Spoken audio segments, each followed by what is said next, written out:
إن الحمد لله نحمده ونستعينه ونستغفره ونعوذ بالله من شرور أنفسنا ومن سيئات أعمالنا من يهده الله فلا مضل له ومن يضلله فلا هادي له وأشهد أن لا إله إلا الله وحده لا شريك له وأشهد أن محمدا صلى الله عليه وسلم عبده ورسوله يا أيها الذين آمنوا اتقوا الله حق تقاته ولا تموتن إلا وأنتم مسلمون يا أيها الناس اتقوا ربكم الذي خلقكم من نفس واحدة وخلق منها زوجها وبث منهما رجالا كثيرا ونساء واتقوا الله الذي تساءلون به والأرحام إن الله كان عليكم رقيبا يا أيها الذين آمنوا اتقوا الله وقولوا قولا سديدا يصلح لكم أعمالكم ويغفر لكم ذنوبكم ومن يطع الله ورسوله فقد فاز فوزا عظيما ألا إن أصدق الحديث كلام الله وخير الهدي هدي محمد عليه الصلاة والسلام وشر الأمور محدثاتها وكل محدثة بدعة وكل بدعة ضلالة وكل ضلالة في النار أما بعد. Toujours avec les signes de la fin des temps et toujours avec les petits signes. En cette soirée du mercredi 25 Shawwal 1433, c'est-à-dire le 12 septembre 2012, Inch'Allah, nous sommes avec le 16e cours de les signes de la fin des temps. Nous sommes toujours, Inch'Allah Ta'ala, avec les petits signes. Aujourd'hui, le 47e signe, l'abondance de la pluie et le peu de végétation.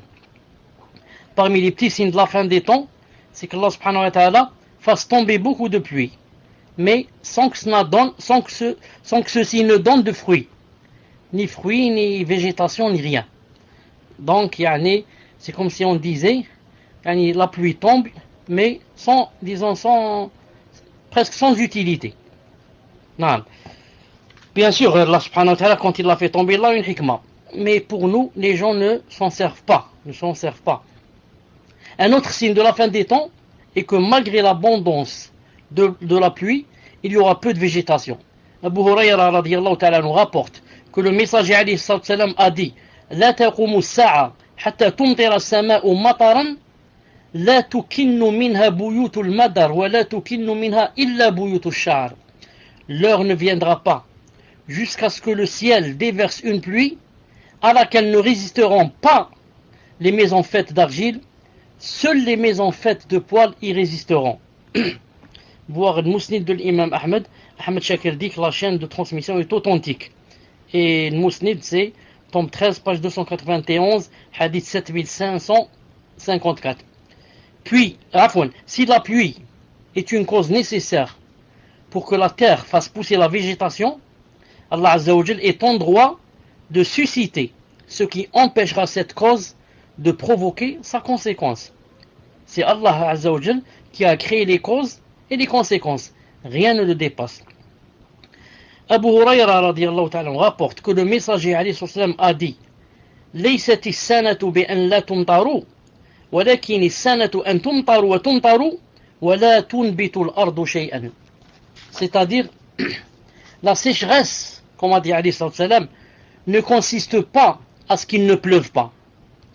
Mais la sécheresse est plutôt qu'il pleuve sur vous et pleuve, mais que la terre ne fasse pousser aucune végétation. Rapporté par Muslim, tome 18, page 30. Donc, la sécheresse, la vraie sécheresse, chez le prophète alayhi salam, ce n'est pas que Allah Ta'ala ne fasse pas tomber de pluie. Au contraire, que la pluie tombe beaucoup, mais le problème, c'est que ça ne donne aucune végétation. Ni les animaux n'en profitent, ni les êtres humains n'en profitent. Ensuite, comme m'a dit ici l'auteur, il a dit si la pluie est une cause nécessaire pour que la terre fasse pousser la végétation, car la végétation pousse par la cause de la pluie. Donc, si la pluie est la cause de la végétation, Allah Azza wa Jal est en droit d'empêcher, de susciter ce qui va empêcher cette cause pour qu'elle provoque les conséquences. C'est Allah Azza wa Jal qui a créé les causes, c'est lui qui a créé les conséquences. Ceci, ça me fait penser à une chose, vous savez à quoi? Allah subhanahu wa Jal, c'est lui qui a créé le feu. Et c'est lui qui lui a suscité la cause de quoi? De brûler. Mais quand Allah Ta'ala a voulu faire de sorte que cette cause soit empêchée et pour que le feu ne brûle plus, il l'a fait avec Ibrahim alayhi salam, son ami intime, Khaliluhu. Quand on a jeté Ibrahim alayhi salam dans le feu ne l'a pas brûlé. Pourquoi? Pourtant le feu, d'habitude il brûle. Mais celui qui lui a donné cette, cette spécificité de brûler, Allah subhanahu wa ta'ala l'a lui enlevé ce jour-là, ou bien l'a lui enlevé en ces moments-là. Donc, c'est en les mains d'Allah Azza wa Jal que se trouvent quoi? Les causes et les conséquences. Voyez. Autre, bon ça c'était 47. Autre petit signe, numéro 48. Numéro 48, l'Euphrate dévoilera une montagne d'or. L'Euphrate dévoilera une montagne d'or. L'un des signes de la fin des temps est que l'Euphrate dévoilera une montagne d'or. Dites-moi si vous voyez ce que j'ai écrit, écrivez numéro 1. Abu Huraira radiyallahu ta'ala anhu rapporte que le messager sallallahu alayhi wa sallam a dit La taqumu as-sa'atu hatta yahsira al-furatu an jabalin min dhahab. L'heure ne viendra pas jusqu'à ce que l'Euphrate découvre en se retirant une montagne d'or. Yaqtatilu an-nasu alayhi, une montagne d'or pour laquelle les gens vont s'entretuer. فيقتل من كل 199. Pour chaque centaine qui vont s'entretuer, 99 seront tués. ويقول كل رجل منهم لعلي أكون أنا الذي أنجو. Pour chaque centaine qui vont s'entretuer, 99 seront tués. Et chaque homme d'entre eux, chaque homme parmi les 100, dira il se peut que ce soit moi qui soit épargné. Rapporté par le Bukhari, tome 13, page 78. Donc, vous voyez les gens, à cause de l'argent et de l'or, et à cause de la dunya, comment qu'ils disent. Non, subhanallah, parmi 100, il y a 99 qui vont mourir. Et ils voient les gens comment qu'ils meurent. Comme les mouches. Ils sont là, les cadavres sont partout. Et malgré cela, chaque personne, qu'est-ce qu'elle dit? Chaque personne dit, peut-être que, puisqu'il y a une personne qui va vivre parmi les 100, c'est peut-être, Inch'Allah Ta'ala, c'est moi qui vais être épargné. Au lieu de dire le contraire, tu as une chance sur 100 de vivre. Maintenant, la dunya, à cause de la dunya, Allah Ta'ala va mettre un voile comme ça, entre les yeux et dans le cœur. La personne, elle est prête à quoi? À mourir à cause de quoi? À cause d'amasser l'or et l'argent. Ce qui est visé par cette montagne d'or, n'est pas le pétrole, que l'on appelle aussi l'or noir, comme le pense Abu Ubayya dans son annotation d'An-Nihaya al-Fitan wal-Malahim. Parce que beaucoup de savants, ou certains savants, ont interprété ce hadith en disant que l'Euphrate va dévoiler une montagne d'or. Ils ont dit c'est le pétrole, car le pétrole, les gens l'appellent aussi, comment qu'ils l'appellent? Ils l'appellent l'or noir, car le pétrole est noir. Ils disent c'est ça ce qu'a voulu dire le prophète alayhi salam. Mais Ibn Kathir rahimahullah a réfuté cela, et même d'autres savants, et il y a plusieurs raisons qui font que le pétrole, ou plutôt que la montagne d'or ici visée dans le hadith, n'est pas le pétrole. Premièrement, il est dit dans le texte une montagne d'or, comme ça dit le hadith. Le hadith a dit l'heure ne viendra pas jusqu'à ce que l'Euphrate découvre en se retirant une montagne d'or. Or, le pétrole n'est pas de l'or en réalité, car l'or est un matériau que l'on connaît. Secondo, le prophète a informé que l'eau du fleuve se retirera pour découvrir une montagne d'or que les gens verront. Par contre, le pétrole est extrait des entrailles de la terre à des distances très profondes à l'aide d'instruments et de machines de forage très connues. Troisièmement, le prophète a spécifié l'Euphrate en dehors des autres mers et fleuves, alors que le pétrole est extrait des mers, tout comme de la terre, et à plusieurs endroits différents. Hein? Le prophète, qu'est-ce qu'il a dit? Il a dit l'Euphrate, c'est l'Euphrate qui va dévoiler une montagne d'or. Alors que si c'était le pétrole se trouve presque dans beaucoup de mers et dans beaucoup de terres. Alors pourquoi ici pourquoi il a cité spécialement l'Euphrate? Autre chose, quatrièmement, le prophète a informé que les gens s'entretueront auprès de ce trésor. Mais ils ne se sont pas entretués lorsque le pétrole sortit de l'Euphrate ou d'ailleurs. En outre, le prophète a interdit à ceux qui seront présents auprès de ce trésor d'en prendre quoi que ce soit. En effet, dans une autre version, Ubay ibn Ka'b rapporte que le prophète sallallahu alayhi wa sallam a dit La yazalu an-nasu mukhtalifatan a'naquhum fi talab ad-dunya. Ensuite il a dit Inni sami'tu Rasulullah sallallahu alayhi wa sallam yaqul Yushiku al-furatu an yahsira an jabalin min dhahab faman hadarahu fala ya'khudh minhu shay'an. Les gens ne cesseront de s'opposer dans la recherche de ce bas monde. Ensuite il a dit j'ai certes entendu le messager alayhi salam dire peu s'en faut que l'Euphrate découvre une montagne d'or en se retirant, celui qui y assistera, qu'il n'en prenne rien. Rapporté par Muslim, tome 18, page 119, hadith 7276. Qu'est-ce qu'il a dit? Que celui qui assistera, qu'il n'en prenne rien. Donc, il a dit qu'il ne fallait pas toucher. Alors que, l'or, beaucoup de gens en prennent de lui. J'ai dit l'or, le pétrole. Alors que le pétrole, si c'était lui, comment se fait-il que beaucoup de gens, d'ailleurs ils ne creusent que pour prendre le pétrole. Aussi l'avis de ceux qui considèrent qu'il s'agit du pétrole implique l'interdiction de prendre le pétrole. Or c'est une chose que personne n'a dite. L'érudit Ibn Hajar rahimahullah fit prévaloir que la raison de cette interdiction, pourquoi le prophète a dit que ne prenez pas de cet or. Si jamais vous assistez à l'Euphrate qui va dévoiler de l'or, ne prenez pas. Pourquoi? L'érudit Ibn Hajar rahimahullah fit prévaloir que la raison de cette interdiction de toucher à cet or est due au trouble en bas que cela engendrera. Voir Fath al-Bari, page tome 13, page 81. Donc vous avez remarqué, sur 100 personnes, il y a une personne seulement qui va vivre.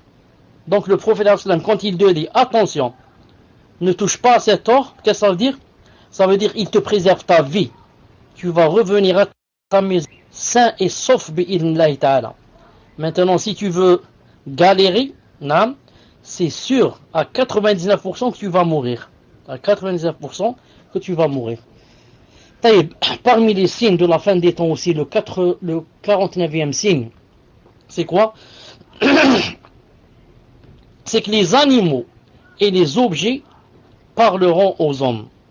Les animaux et les objets parleront aux hommes. Alaykoum salam wa rahmatullahi wa barakatuh. Parmi les signes de l'heure, il est que les animaux parleront aux hommes ainsi que les objets. Les admins, est-ce que vous avez vu ce que j'ai écrit? Alhamdulillah. Parmi les signes de l'heure, il est que les animaux parleront aux hommes ainsi que les objets, afin de les informer de ce qui s'est produit en leur absence. Allahu Akbar. Vous avez entendu ce qu'il a dit? Les animaux et les objets parleront aux hommes bien sûr, aux femmes et aux êtres humains. Pourquoi? Pour les informer de ce qui est produit en leur absence. Donc quand tu t'absentes, c'est pas la peine de laisser quelqu'un pour qu'il te dise ce qui s'est passé.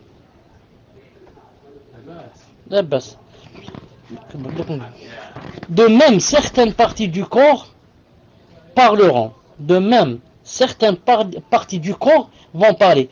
Telle la cuisse de la personne, qui informera l'homme de ce qu'a fait sa famille après son départ. Abu Huraira radiyallahu ta'ala rapporte, d'après le hadith authentique, un loup 21 jours, 21 bergers un loup vint à un berger et prit de son troupeau une brebis. Le berger le poursuivit jusqu'à la lui reprendre. Il lui a repris sa brebis. C'est alors que le loup monta sur une colline, s'assit sur sa queue qu'il mit contre son ventre et dit, le loup a dit, il a dit au berger, tu m'as pris une subsistance qu'Allah Azza wa Jal m'a accordée. Tu m'as pris un rizq, une subsistance qu'Allah Ta'ala m'a accordée et tu me l'as arraché. Et l'homme de dire, par Allah, j'ai vu aujourd'hui un loup qui parle.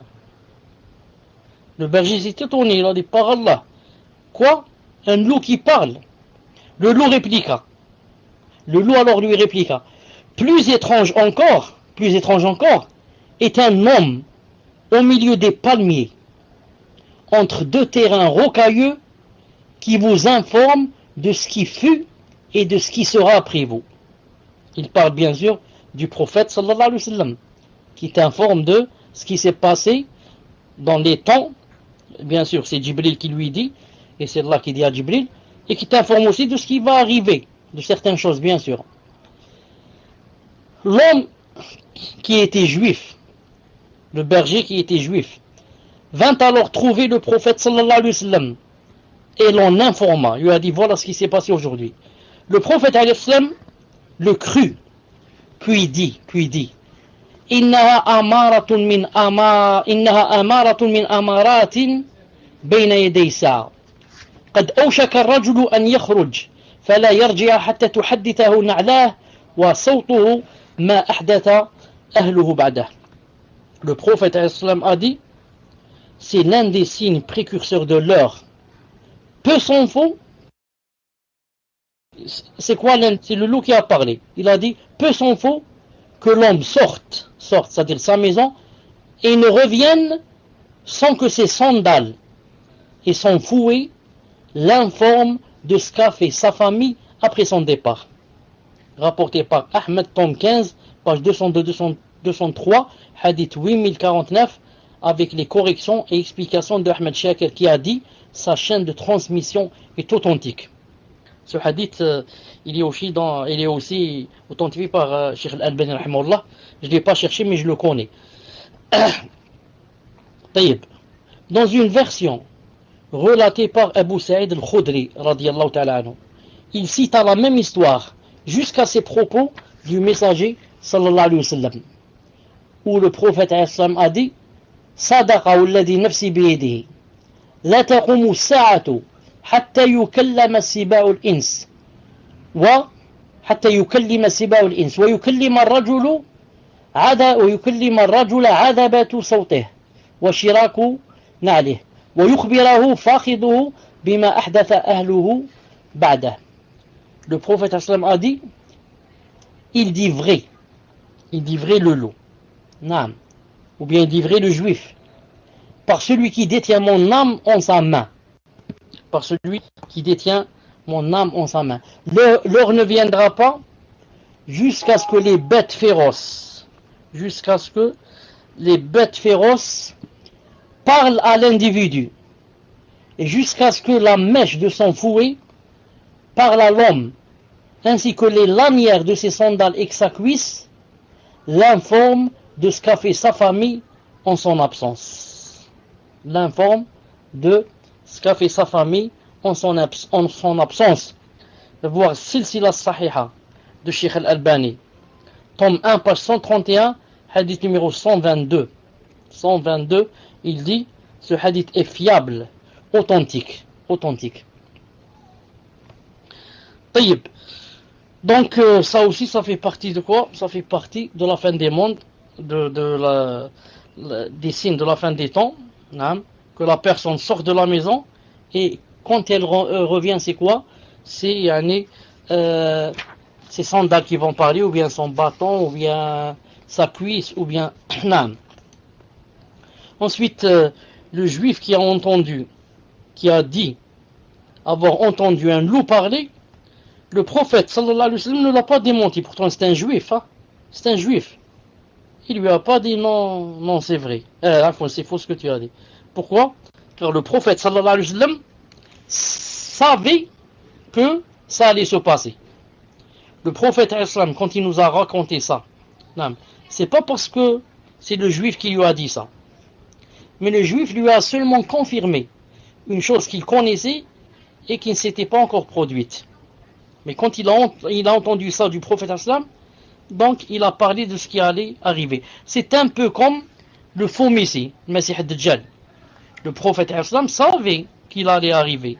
Il a tout le temps parlé de lui.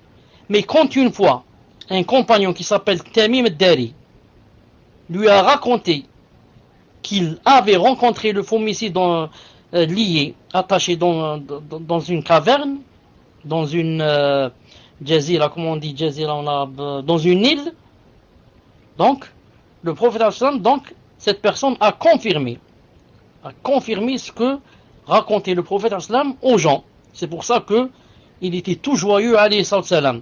Il a vite rassemblé les gens, il leur a dit, vous vous souvenez que je vous parlais souvent du faux messie, voilà que Tamim Dari vient de me raconter maintenant, et il a raconté son histoire, qu'il est parti en barque et ils ont eu des problèmes et avec la mer, et ils sont allés vers une île, et là-bas ils ont rencontré le Jassasa, et ensuite le Jassasa leur a montré une Messie ad-Dajjal qui était dans une caverne. Donc que le loup parle aussi, ou là qu'un loup parle, c'est pas étonnant. Pourquoi?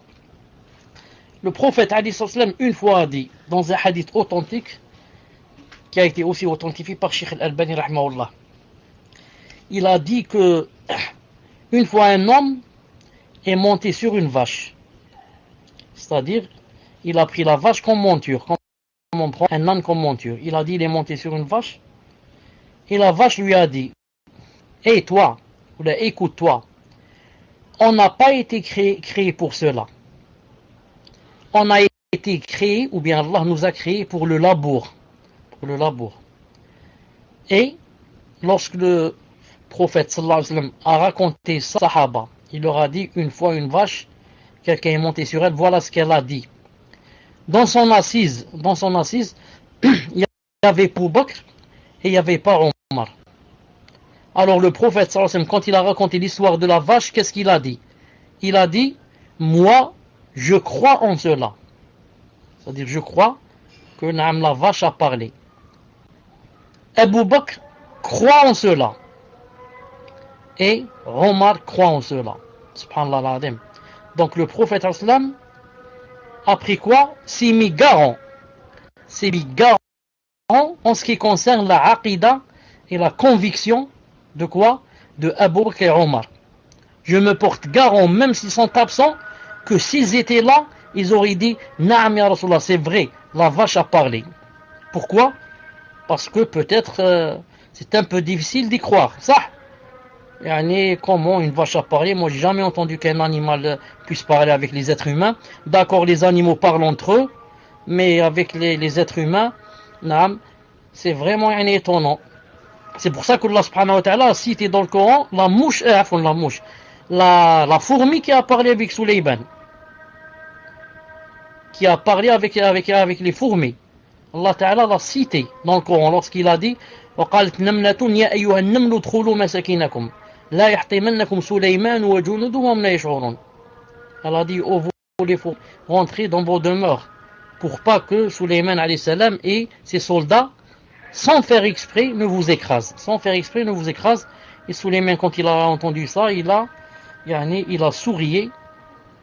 Donc les animaux, ici elle a parlé avec des fourmis, donc les animaux avec les animaux, on a toujours entendu que les animaux parlent entre eux, mais avec les êtres humains c'est étonnant. C'est pour ça que ici Allah subhanahu wa ta'ala avait donné à Sulayman la faculté de comprendre ce que disent les animaux. C'était une faculté que seul lui avait, comprendre ce que les animaux disent et parlent. Subhanallah al-Muhim, ici c'est, peut-être vous entendez avec moi l'appel à Salat al-Isha. On va se rencontrer, Inch'Allah Ta'ala, dans un quart d'heure, 20 minutes. ou peut-être jusqu'à une demi-heure. Allah alam, c'est quand la salat et qu'est-ce qu'il y a salat. Inch'Allah. Subhanak Allahumma bihamdik. Ashhadu an la ilaha illa anta astaghfiruka wa atubu ilayk. Assalamu alaykum wa rahmatullahi wa barakatuh. طيب, je disais, salam alaykum.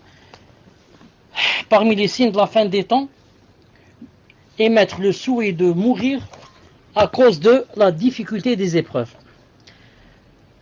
Donc, parmi les signes de la fin des temps, figure le fait de souhaiter la mort à cause de la difficulté des épreuves. Abu Hurayra radiyallahu ta'ala anhu rapporte que le prophète sallallahu alayhi wa sallam a dit: La taqumu as-sa'a hatta yamurra ar-rajulu bi qabri ar-rajul fayaqula ya laytani makanah.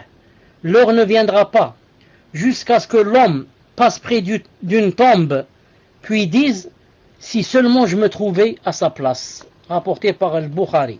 Si seulement je me trouvais à sa place. Il rapporte également que le messager alayhi salam a dit: Walladhi nafsi biyadihi la tadhhabu ad-dunya hatta yamurra ar-rajulu 'ala al-qabr fayatamarra 'alayhi wa yaqul ya laytani kuntu sahiba hadha al-qabr wa laysa bihi ad-dayn illa al-bala. Le prophète alayhi salam a dit: par celui qui détient mon âme dans sa main, le monde ne disparaîtra pas jusqu'à ce que l'homme passe près d'une tombe. L'homme et la femme, bien sûr, passent près d'une tombe, puis se vautrent dessus et disent: ah, si seulement je me trouvais à la place de l'occupant de cette tombe. Ensuite, le prophète a dit: il n'a pas de dette, ce n'est que le malheur. Hein?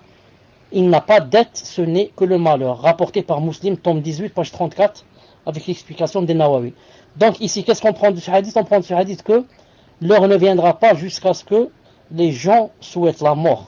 Et que la personne aille, elle passe près d'une tombe et dise: ah, si je pouvais être à sa place. Pourquoi elle dit: ah, si je pouvais être à sa place, et ne peut être à sa place? Car tout simplement en islam, c'est interdit de se suicider. C'est interdit de se faire mourir. Donc il n'y a pas de solution. Il ne reste que le souhait. Souhaiter d'être mort. Souhaiter d'être mort. Ensuite, qu'est-ce qu'on prend aussi de ce hadith? On prend que ce hadith, qu'à la fin de ce hadith, le prophète alayhi salam a dit que c'est quoi la raison du souhait de mourir? C'est quoi la raison? Il a dit: il n'a pas de dette. Ce n'est que le malheur. Donc ce sont les malheurs qui vont pousser les gens à souhaiter cette chose. Il a dit: ce n'est pas la dette. Donc c'est une preuve que la personne qui est endettée peut même souhaiter la mort, si ce n'est se suicider si elle n'a pas de foi ou elle est vraiment faible dans sa foi. D'ailleurs, beaucoup de gens se sont suicidés à cause des dettes. Puisse Allah subhanahu wa ta'ala nous préserver. Le souhait de mourir aura lieu lors de l'abondance des troubles, quand les choses changeront, ainsi que les tracés de la législation. Bien que cela ne soit pas encore arrivé, cela viendra inévitablement. Ibn Mas'ud radiyallahu ta'ala dit: viendra un temps où si l'un de vous trouve la mort en vente, il l'achètera. Comme il est dit, il a cité ce qu'a dit un poète: et cette vie n'a aucun bien. N'y a-t-il de mort en vente que j'achète? Et cette vie n'a aucun bien. N'y a-t-il de mort en vente que je l'achète? L'érudit Al-Iraqi rahimahullah a dit: cela n'implique pas que cette chose se produise dans tout pays, à toute époque et pour tout le monde. Cela peut réellement arriver à certaines personnes, à certains endroits, à certains moments. Le fait que souhaiter la mort soit lié au passage d'une tombe souligne l'ampleur du désordre qui touchera les gens dans cette situation. En effet, il se peut que la personne souhaite la mort sans prêter attention à sa réalité. Mais si elle voit les morts et les tombes de par sa nature, elle en est choquée et s'éloigne d'un tel souhait. Ceci dit, vu l'immensité du malheur, ce qu'il verra comme tristesse des tombes ne l'en détournera pas. Ceci bien sûr ne contredit pas l'interdiction de souhaiter la mort, car ce hadith comporte une information qui va se produire. Il n'est pas question ici d'une règle religieuse. Bien sûr, quand le prophète donc a cité dans ce hadith que il n'y aura pas la fin du monde jusqu'à ce que la personne passe près de la tombe et souhaite la mort, ça ne veut pas dire que c'est une chose légiférée. Ça ne veut pas dire que donc c'est permis en islam de souhaiter la mort. Mais c'est juste une information. C'est juste que le prophète, alayhi salam, nous a averti que voilà ce qui va se passer. Maintenant, ce qui va se passer, si c'est légiféré ou pas, c'est pas ça le but. Car ici, c'est juste l'information. Le prophète, alayhi salam, informe que des difficultés et des malheurs attendent les gens au point où ils souhaiteront la venue du faux Messie. D'ailleurs, c'est pas seulement la mort, même le faux Messie. Hudayfa radiyallahu ta'ala nous rapporte que le messager sallallahu alayhi wa sallam a dit يأتي على الناس زمان يتمنون فيه الدجال بما يلقون من العناء والعناء. Les gens connaîtront un temps durant lequel ils souhaiteront la venue du faux Messie. Je demandais, Abdullah ibn Mas'ud, au messager d'Allah, au messager d'Allah, que mon père et ma mère soient sacrifiés pour toi. Quelle en est la raison? Pourquoi donc les gens vont souhaiter la venue du faux Messie? Il répondit, à cause des difficultés et des difficultés qu'ils rencontreront. Hadith rapporté par Tabari dans l'Awsat et authentifié par Sheikh Al-Albani dans Silsila Sahiha numéro 3090. Donc, on va, Inch'Allah Ta'ala, s'arrêter ici pour passer, Inch'Allah Ta'ala, aux questions-réponses. Et, on s'est arrêté, Inch'Allah Ta'ala, au signe numéro 50. Le prochain signe, Inch'Allah, c'est le signe 51, le nombre important de Romains et leur combat avec leurs musulmans. Ensuite, 52, la conquête de Constantinople. Constantinople, c'est Istanbul. La conquête d'Istanbul. Ensuite, le 53e, l'apparition du Qahtani. L'apparition du Qahtani. 54, Médine rejettera ses malfrats, puis sera détruite. Médine rejettera ses malfrats, puis sera détruite. 55, l'apparition du vent agréable qui emportera les âmes des croyants. Taïb. Donc, subhanakallahumma bihamdik, shahadu an la ilaha illa anta astaghfiruka wa atubu ilayk. Et comme d'habitude, on commence, Inch'Allah Ta'ala, par les questions qui ont rapport avec le cours, bi'idhnillahi Ta'ala. Une seconde, Inch'Allah. Salam alaikum wa rahmatullahi wa barakatuh. Est-ce que vous avez du son?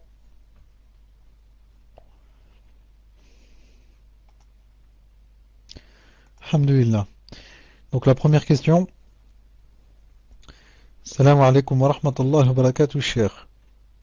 J'aimerais juste une précision sur les animaux et objets qui vont parler. Vont-ils parler avec des mots et une voix ou bien s'exprimer d'une façon que l'homme va comprendre, comme par exemple dans un zoo, il existe un gorille qui parle avec le langage des signes aux humains. Barakallahu fikum wa jazakumullahu khayran. Et n'oubliez pas, cher, de m'écrire de nouveau sur le PV pour qu'il me soit toujours ouvert. Barakallahu fikum. Tfadal, cher. Wa alaykum salam wa rahmatullahi wa barakatuh. Non, les animaux qui vont parler à la fin des temps avec les êtres humains vont parler de notre langage, exactement comme nous on parle. Comme nous on parle. Tu rentres à la maison, par exemple, là tu trouves un chat dans la rue, il te dit salam alaikum. Où est-ce que tu étais? Tu étais au supermarché? Qu'est-ce que tu as acheté aujourd'hui? Faut pas acheter le yaourt. Faut acheter ceci, cela. Famt, il parle comme on parle nous. Famt. Donc c'est pas comme a dit ici la personne, il y a des sons ou je ne sais pas quoi. D'une façon très claire. Très claire. Quand quelqu'un arrive à la maison, ses souliers vont lui dire. Il a la deuxième, par exemple, paire de souliers qu'il a laissé à la maison. Va lui dire, ta femme, a passé tout le temps chez la voisine. Elle rentre pas à la maison. Subhanallah. Donc, ils vont devenir comme des comment on dit, jawassis, des espions. Ils te racontent tout ce qui s'est passé en ton absence, bi'idhnillahi ta'ala. Tfadlal. Donc pour l'instant, cher, c'est la seule question sur le cours. Donc je rappelle aux frères et sœurs que toutes les questions en rapport avec le cours sont envoyées au frère Mohamed 64. Barakallahu fikum. Question suivante sur la Aqidah. Assalamu alaikum wa rahmatullahi wa barakatuh, cher. Dans une école musulmane, une sœur enseigne l'islam et fait beaucoup d'erreurs. Une maman en fait la remarque aux responsables qui font la sourde oreille, étant donné qu'eux-mêmes ont des tendances ikhwan. Cette année, ils ont comme enseignant en islam au niveau Aqidah un frère qui a étudié à Médine avec les savants salafis. Il sait qu'il doit propager la da'wah et sait aussi que dans cette école il y a beaucoup d'erreurs. Le souci, c'est que pour les filles, ils ont pris une sœur pour ce qui concerne les menstrues, etc. Ce qui concerne la femme, la maman d'une sœur connaît cette sœur pour ses erreurs et refuse que sa fille assiste au cours. Elle voudrait profiter du fait que ce frère, masha'Allah, salafi, étudiant en sciences, ayant fini son cursus, de le prendre pour intermédiaire pour expliquer la gravité de ce qu'enseigne la sœur dans cette école. Aussi, la maman a appris que cette école n'a pu ouvrir ses portes il y a quelques années que par la grâce d'Allah, certes, mais aussi par l'intermédiaire d'un frère salafi qui avait autrefois travaillé auprès de l'éducation nationale. Il s'avère qu'il pourrait faire fermer l'école si les choses ne fonctionnaient pas correctement. N'est-il pas responsable du fait que cela soit géré par les gens de la bid'a et surtout ne pas profiter qu'il ait du poids pour leur imposer ou s'intéresser davantage à ce qu'on y enseigne, surtout au niveau de l'islam, sachant que c'est lui qui a imposé Talib al-Ilm, enseigne la Aqidah à tous les élèves. Quels conseils pouvez-vous donner et quelles sont les obligations de voir des uns et des autres dans cette affaire, cher, qu'Allah vous récompense. Tfadal, cher. طيب, je suis en train de relire la question et de la méditer, Inch'Allah Ta'ala.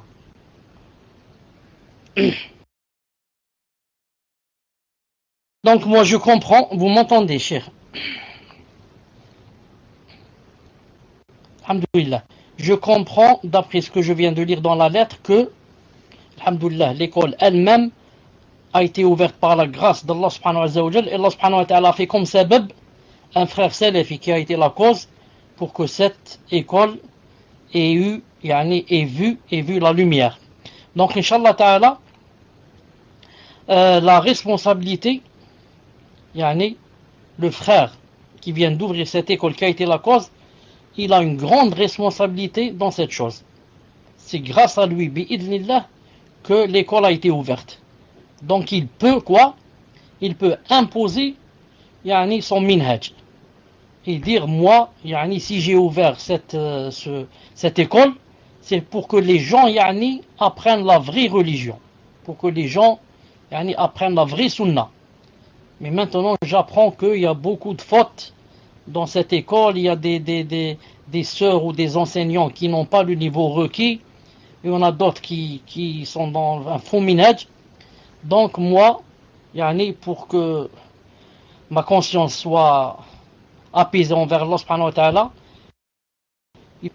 vous ramenez à cette école les gens qui sont vraiment aptes, les enseignants qui sont vraiment aptes. Sinon, je ne suis pas d'accord pour continuer, pour que l'école reste ouverte comme ça. Car on doit aux gens des choses fausses. À quoi ça sert d'apprendre le faux? Il vaut mieux rester comme ça. Je suis neutre. Je n'ai pas le faux, je n'ai pas le juste. Maintenant, si je vais rentrer dans une école pour apprendre la charia, je vais apprendre plein de choses fausses, surtout, peut-être dans la aqidah. Donc il faudrait que la personne, bi'idhnillah ta'ala, qui a été la cause de l'ouverture de cette école, si vraiment elle dit qu'elle est salafi et qu'elle a de la jalousie envers le minhaj, il faudrait qu'elle aille imposer son point de vue. Et dire, voilà comment on va. À la rigueur, il faudrait imposer aux enseignants, un programme des salafs, à la rigueur. Si lui n'est pas salafi, celui qui l'enseigne, à la rigueur, il lit et il leur inculque et leur enseigne des gens des salafs, des livres des salafs, des livres de Fawzan, de Cheikh Ibn Uthaymin. Et comme, même si lui, l'enseignant, il n'est pas, il n'est pas convaincu de ça. Ça, c'est, disons, la dernière solution. Sinon, il faut des gens vraiment qui soient convaincus de cette chose. Mais au moins, pour ne pas fermer l'école, au moins des enseignants qui soient obligés d'appliquer yani, et d'enseigner les livres des salafs. C'est pour ça le frère qui a ouvert l'école, il peut leur imposer au moins cette chose. Moi je vous ai ouvert l'école, mais à condition vous suivez yani, tel et tel livre yani, dans le programme. Wallah subhanahu wa ta'ala alam, tfaddal. Question suivante. Salam alaikum wa rahmatullahi wa barakatuh. Ma question est la suivante. Est-il obligatoire que l'époux et l'épouse font à eux deux la walima ou seulement l'un des deux conjoints? Tfadal Cheikh. Ce qu'il y a dans la sunna, c'est que le prophète sallallahu alayhi wa sallam, c'était lui qui faisait la walima. C'est l'époux qui fait la walima le lendemain après la nuit de noces. Après la nuit de noces, le lendemain, l'époux invite des gens et font une fête. Ça, c'est la sunna du prophète sallallahu alayhi wa sallam. Mais maintenant, dans nos sociétés, il y a quelque chose qui s'appelle coutume, qui s'appelle US et coutume. Maintenant, dans les coutumes, cela dépend d'une société à l'autre, d'un pays à l'autre. Vous avez compris? D'un pays à l'autre. Par exemple, dans les pays arabes, dans le Maghreb, dans l'Algérie, en Tunisie, en Syrie, il y a toujours une fête du côté des hommes, une fête du côté de la femme. Non. Les hommes, c'est-à-dire l'époux, fait une fête et invite sa famille, et un jour avant, un jour après, je ne sais pas quand, c'est la famille de la prétendante qui font la fête. Donc, tout ça, ça rentre seulement dans quoi? Dans le permis. Si tu fais ça, c'est permis. Si tu le fais pas, tu n'as pas d'ithme. Sauf pour l'époux. C'est obligé pour lui, bi'idhna ta'ala, de faire s'il a les moyens. S'il a les moyens, c'est vraiment ordonné pour lui, Inch'Allah ta'ala, pour qu'il fasse une fête. Comme a dit le prophète sallam, il a dit à Abdurrahman ibn Auf, il lui a dit Awlim, walou bishat. Awlim, fais la fête, même si c'est avec quoi? Un mouton. Quand on dit même si c'est avec un mouton, beaucoup vont croire. Et moi-même je le croyais. C'est comme ça que j'avais compris. J'avais compris que ça veut dire ne serait-ce qu'avec un mouton. C'est-à-dire au moins minimum avec un mouton. Comme ça, moi je comprends le hadith. Alors que Cheikh Ibn Uthaymin a dit, ici ça veut dire, il a dit à Abdurrahman Mouaf, fais la fête, même si c'est un mouton, ça veut dire, même si c'est beaucoup, même si c'est un mouton, que tu vas égorger. C'est-à-dire qu'on peut faire la fête, en général, moins d'un mouton. Vous avez compris? Mais tout cela, comme je dis, ça rentre seulement dans ce qui est permis, d'après les moyens de l'époux, de l'épouse, de la famille, et comme ça. On peut 2 moutons, 3 moutons, 4 moutons, et on peut seulement on achète un peu de viande, ou alors même pas de viande, comme a fait le prophète sallam quand il s'est marié avec sa fille. Même pas de viande. Juste une soupe comme ça avec de la farine. Et des fois, un peu de date. Avec du semen, comme du beurre, comme ça, un peu de date. Donc, cela revient au moyen de l'époux et de l'épouse. Là, je profite pour dire une chose très importante. Dites-moi d'abord si vous m'entendez, car c'est très important. Akh Mohamed, sauf si c'est possible, car ça va demander, je vais corriger quelque chose, c'est possible si tu vas prendre un peu de temps de chercher dans les cassettes, si tu les as toujours, et de corriger, Inch'Allah Ta'ala, si c'est possible. Si c'est pas possible, c'est pas grave. L'essentiel quoi? L'essentiel c'est que, j'ai recorrigé après. Surtout que quoi? Surtout que j'ai choisi spécialement que le nombre, est assez élevé dans le salon. Nous sommes, Inch'Allah Ta'ala, dans le salon, je vois, nous sommes 163 personnes. Donc, comme ça, pour que, voilà, alhamdoulilah, pour que la correction soit propagée. Plus il y a de gens qui sont présents, plus ils vont faire marcher ce que je vais dire. Comme quoi, il n'a plus dit ceci ou cela, ou bien il a corrigé telle et telle chose. C'est quoi cette chose? Une fois, de la dot, j'avais dit que le prophète sallallahu alayhi wa sallam, la plupart de ses épouses, il leur avait donné 500 dirhams. 500 dirhams comme dot. Et jusqu'à présent, je maintiens cette chose et je dis, le hadith est authentique, que le prophète sallallahu alayhi wa sallam a donné à la plupart de ses épouses comme dot 500 dirhams. Mais le problème, où est-il? Et c'est ce que je veux corriger. Le problème, c'est que moi, en faisant la conversion des dirhams en dinars algériens ou alors en euros, je me suis trompé. Pourquoi? Pourquoi je me suis trompé? Parce que je sais que 12 dirhams, ça fait 1 dinar. Donc, j'ai divisé. Je voulais savoir combien ça donne de dirhams, 500 dinars. J'ai divisé 500 par 12, ça donne 41 dinars. Et puisque le dinar, c'est 5 grammes d'or, donc 41 multiplié par 5, ça donne 200 et quelques, 205 ou là, 200 grammes d'or. Et 200 grammes d'or, maintenant quand on va voir combien fait le gramme d'or, ça donne à peu près, ici en Algérie, ça donne à peu près, peut-être, jusqu'à 70 millions. 70 millions, jusqu'à 80 millions. Ce qui donne à peu près chez vous, à peu près 700 euros. 700 euros, 800 euros. Non. Mais, je me suis étonné quand j'ai vu, ça fait pas longtemps, ça fait 15 ou 20 jours, dans un livre de Cheikh Ibn Uthaymin, rahimahullah, il a donné exactement la somme de 500 dirhams. Je suis arrivé au hadith qui dit que le prophète sallam a donné 500 dirhams à ses épouses, et il a expliqué, il a dit, et 500 dirhams de nos jours, il a dit, c'est 140 riels. 140 riels, quand on va convertir en euros, ça donne même pas 40 euros. Ça donne entre 30 et 40 euros à peu près. Donc j'espère que tout le monde a entendu que, en faisant la conversion, je me suis trompé. Je dis toujours que c'est 500 dirhams. Mais pourquoi? Pourquoi maintenant 500 dirhams? Pourquoi c'est pas 40 dinars? Allah Ta'ala alam. Peut-être il faut convertir pas en dinars en or, en autre chose, Allah alam. Mais je dis là et tout le monde entend, Ibn Uthaymin rahimahullah a dit que la dot du prophète sallallahu alayhi wa sallam était de 140 riels. Pour ceux qui sont allés en Arabie Saoudite, ils font la conversion 140 riels, ça donne à peu près, wallahu a'lam, entre 30 et 40 euros. Si quelqu'un même peut nous dire exactement combien ça donne en euros, il te faudra. Passe, Inch'Allah Ta'ala, à une autre question. C'est pour ça que je t'ai dit, si jamais, dans quelle cassette, Allah alam. Mais c'est pas, Asma, c'est pas grave.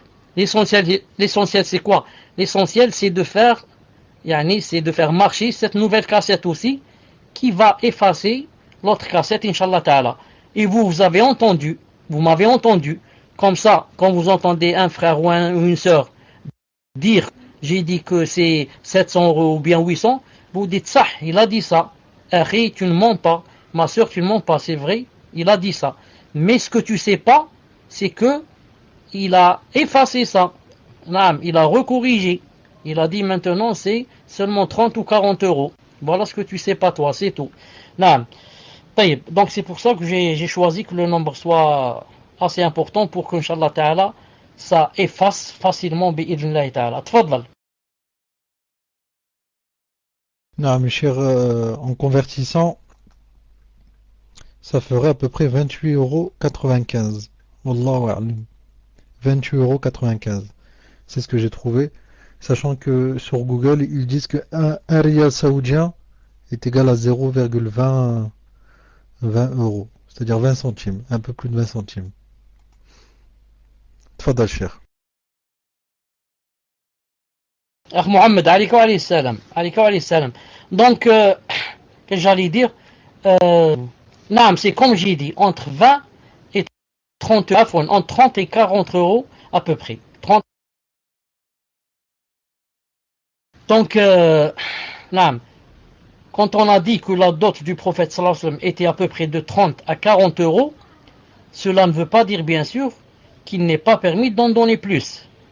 Comme a dit Allah subhanahu wa ta'ala dans le Coran, وإن آتيتم إحداهن قنطارا فلا تأخذوا منه شيئا. Donc Allah subhanahu wa ta'ala a montré qu'on pouvait donner un quintal yani, d'argent ou d'or à une femme et que c'est toujours yani, ça lui appartient à elle et pas à nous. Al-Muhim, ce que je veux dire, les savants ont montré quelle est aussi la hikmah, quelle est aussi la sagesse si la dot est grande et importante. Si on donne beaucoup d'argent pour la dot, c'est quoi la hikmah ici? La hikmah c'est que quand quelqu'un donne une grande somme en dot, il ne peut divorcer facilement. Vous avez compris? Il ne peut pas, pour la moindre des choses, dire « Allez, moi j'arrête, t'es divorcé ».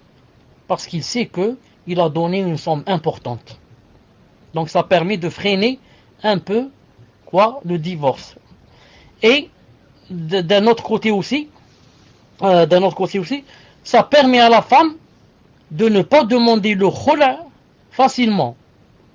Parce que maintenant, son mari lui a donné, je ne sais pas, 1000 euros ou la 10 000 ou là.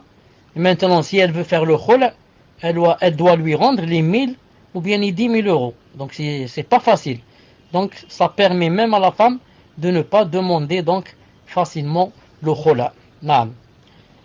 Tfadal. Al-Akh Mohamed, est-ce que tu m'entends? Al-Akh Mohamed, spécialement toi, est-ce que tu m'entends? J'ai quelque chose à te dire.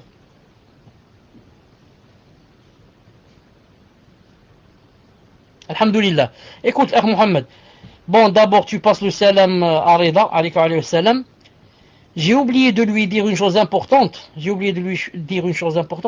Quand il m'a rencontré ces temps-ci, il a pris une ou deux photos de moi. D'ailleurs, il l'a prise même sans que je le sache. Mais j'ai su qu'il avait pris une photo. Dis-lui, le cheikh, il te passe le salam, il te dit, il a oublié de te dire de ne donner mes photos à personne. C'est-à-dire, s'il y a les frères là-bas, les frères qu'il connaît, ou là, vous montrez la photo, ça, il veut vous montrer la photo, mais qu'est-ce mouchkil? Mais il la donne pas. Parce qu'il la donne à quelqu'un, si quelqu'un va la donner à un autre. Ensuite, qu'est-ce qui va se passer? Elle va être sur Internet, mais on va la trafiquer. On va prendre seulement ma tête et la mettre sur le corps d'une femme ou d'un gorille, je ne sais pas quoi. Ils vont faire, vous avez compris? Voilà. Donc, dis-lui s'il veut la montrer, mais qu'est-ce mouchkil? Mais il la donne pas pour qu'on la mette pas sur Internet, Inch'Allah ta'ala. Tfadlal. Question suivante. Assalamu alaikum wa rahmatullahi wa barakatuh. Wafaqakumullah, Sheikhana. Une sœur a des wasawis pour la salat. Elle refait un bon nombre de fois ses ablutions. Puis dans sa salat, elle prie tout haut toutes ses prières.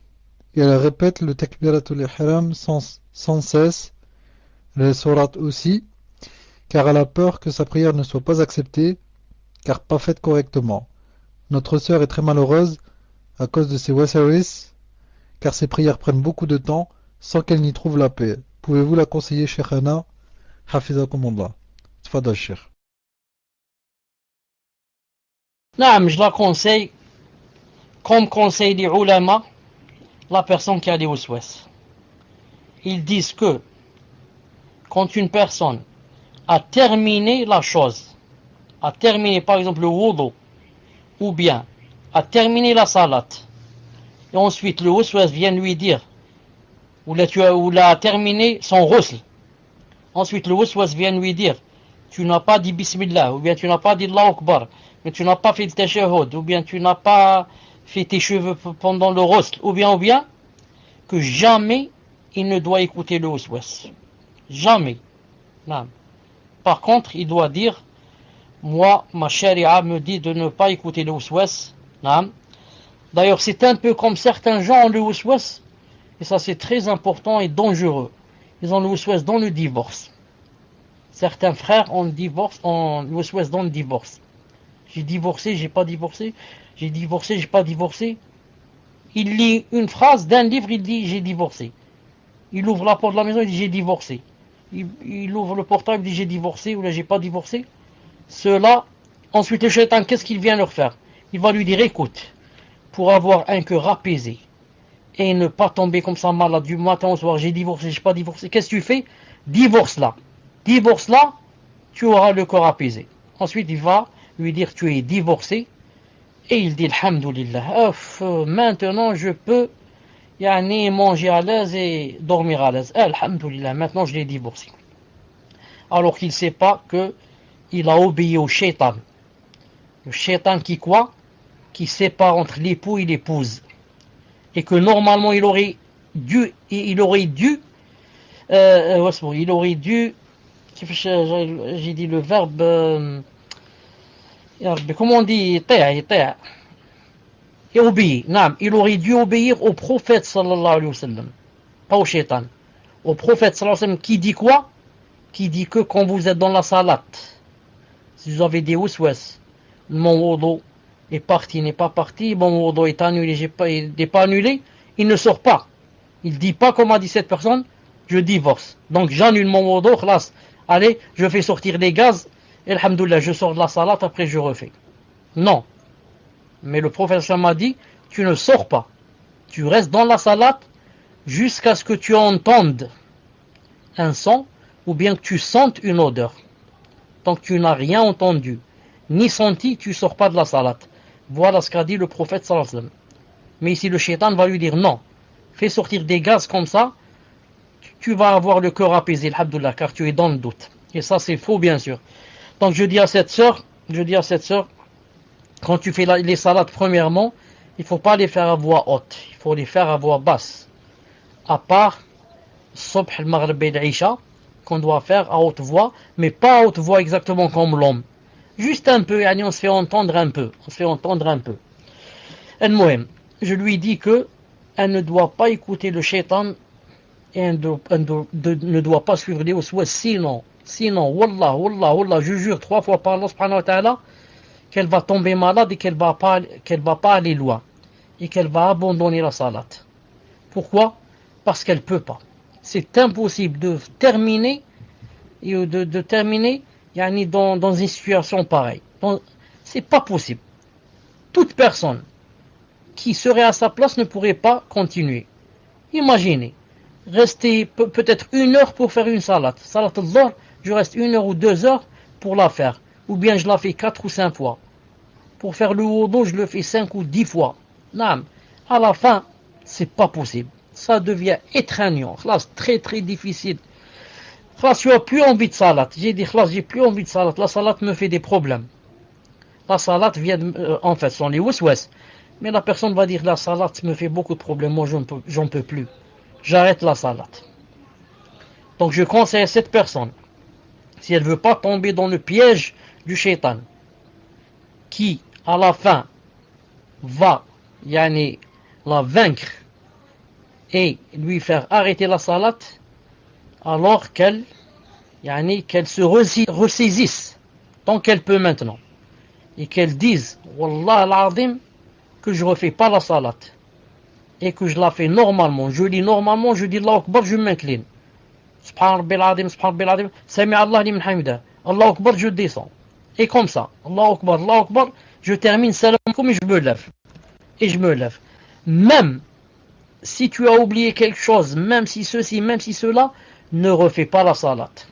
Ne le refais pas là, ne la refais pas juste pour battre et vaincre le shaitan, le grand shaitan qui est là avec toi, collé à toi, quand tu veux faire la prière. Juste quelques jours, 2, 3, 4, 5 jours, maximum 1 semaine. Si tu ne refais aucune salat, tu l'as vaincu. Si tu l'as vaincu, tu vas avoir un cœur apaisé, bi'illah ta'ala. Jamais il ne va t'approcher, ce maudit shaitan, bi'illah ta'ala. Et n'oublie pas, inshallah ta'ala, de faire beaucoup de dua pour que Allah subhanahu wa ta'ala le chasse de toi, bi'idni rabbi azza wa jal. Tfaddal. Question suivante. Salam alaykoum. Le cheikh a dit, il est interdit de se souhaiter la mort. Mais est-ce que le fait de dire, mon Seigneur, fais-moi vivre aussi longtemps que cela vaudra mieux pour moi, et fais-moi mourir quand tu jugeras cela meilleur pour moi, est-ce haram? Tfadal cheikh. Non, c'est pas haram, subhanallah al-azim. Hadith qui dit comment? Le prophète sallallahu alayhi wa sallam a dit, ne souhaitez pas la mort pour un mal qui vous arrive. Mais si jamais, il a dit comme ça, si jamais vous vous voyez obligé de le faire, de demander la mort, alors dites, Ya Allah, faites-moi mourir si vous savez que la mort est un bien pour moi. Et faites-moi vivre, d'abord faites-moi vivre longtemps si vous voyez que la vie est un bien pour moi. Donc ça, ce qu'on dit là, on le dit comme solution. Au lieu de demander à Allah Ta'ala, je veux mourir, faites-moi mourir maintenant, c'est pas bien, c'est interdit. Tu demandes à Allah Subhanahu wa Ta'ala une chose que seul lui peut faire. C'est celui qui prend les âmes et c'est celui qui les prend quand il veut. Car quand il t'a fait venir dans ce monde, il t'a pas demandé quoi? Il t'a pas demandé ton avis. Quand est-ce qu'il va te créer? Est-ce que c'est en 2012 ou là en 1800 ou là? Et si c'est en hiver ou là en été ou là à 5 heures du matin ou là à 18 heures du soir. Il t'a pas demandé ton avis. La même chose quand il prend ton âme. Il te demande pas ton avis. Alors maintenant toi tu voudrais le précéder. Tu voudrais mourir. C'est comme les gens qui se suicident. Celui qui s'est suicidé, ça veut dire il a voulu précéder Allah subhanahu wa ta'ala. Donc dans ce cas c'est haram. Je ne souhaite pas la mort, mais par exemple je souhaite de mourir martyr. Je souhaite par exemple que s'il y a des fitnes, que Allah subhanahu wa ta'ala me fasse mourir avant les fitnes.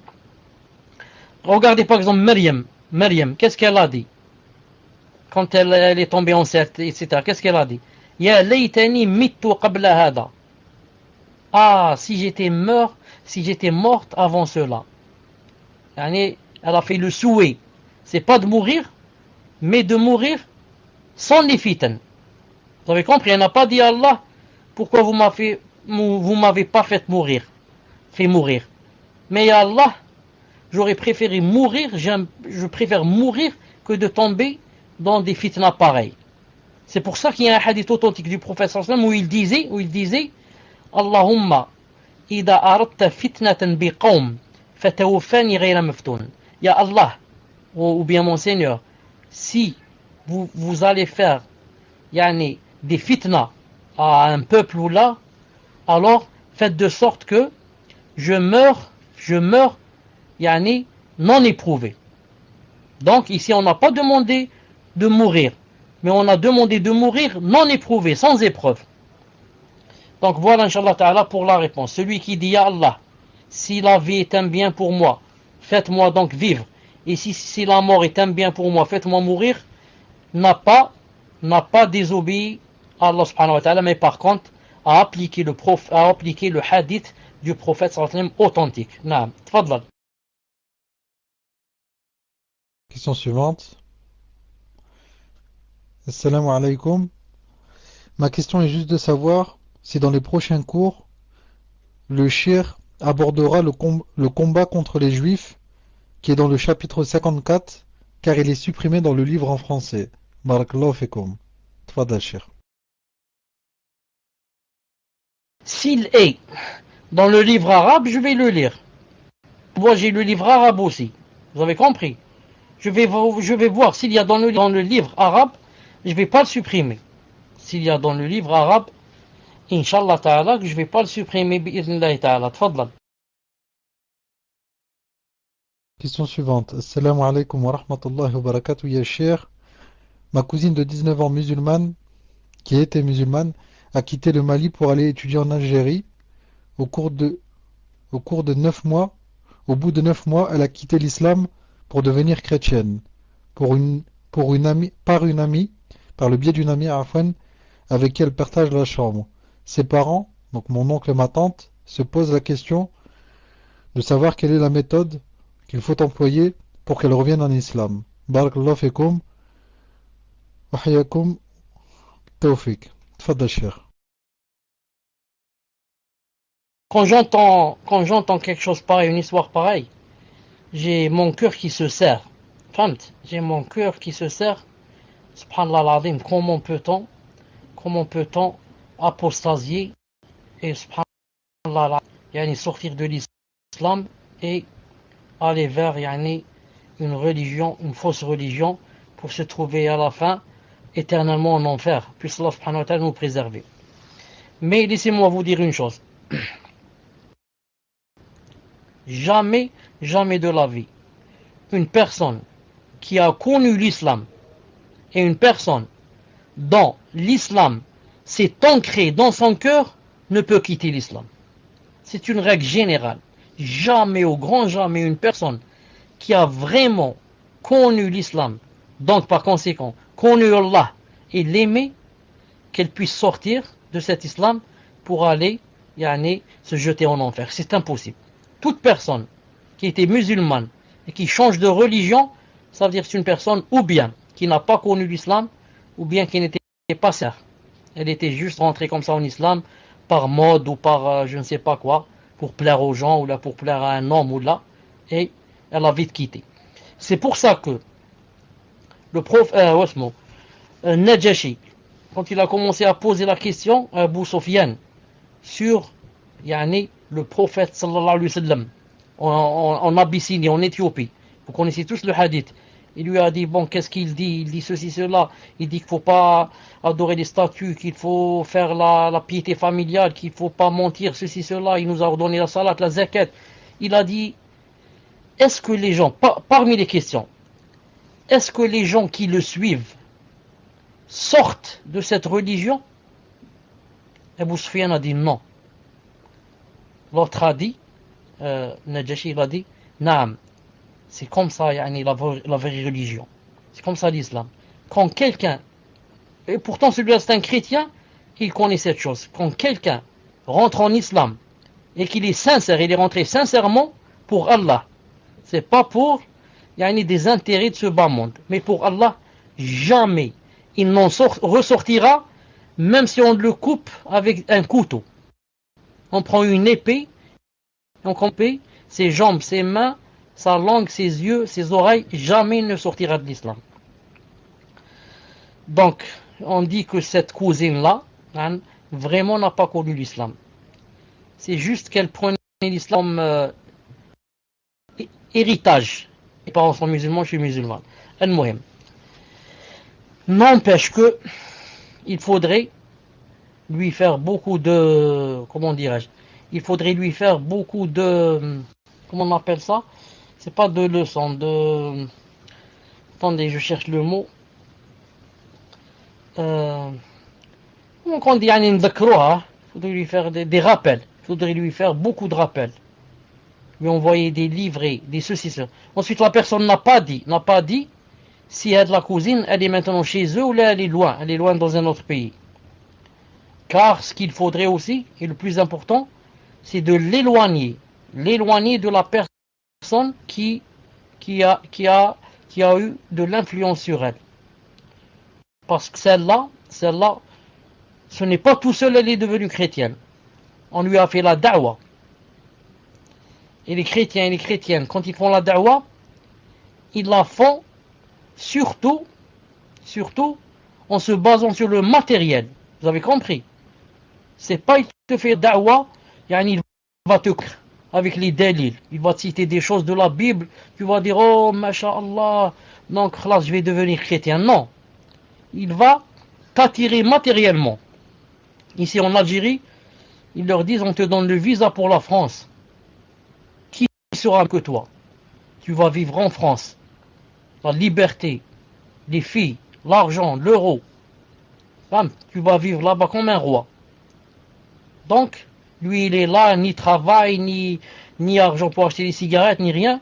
Où il trouve ça? Il trouve un visa, il se trouve en France, avec les filles, avec ceci, cela. Il dit, je suis prêt, c'est pas devenir chrétien, devenir bouddhiste si vous voulez. C'est pour ça que, comme je viens de dire, les chrétiens ne font jamais la da'wa et le prêche avec conviction. Il ne te convainc pas. Non, il te fait matériellement. Il te dit, je te donne les âges, je te donne ceci, je te marie, je te donne une maison, je te donne une voiture et comme ça. Donc, il faudrait essayer de faire le maximum pour éloigner cette fille de l'entourage. L'entourage, c'est l'entourage qui lui a fait la dawa.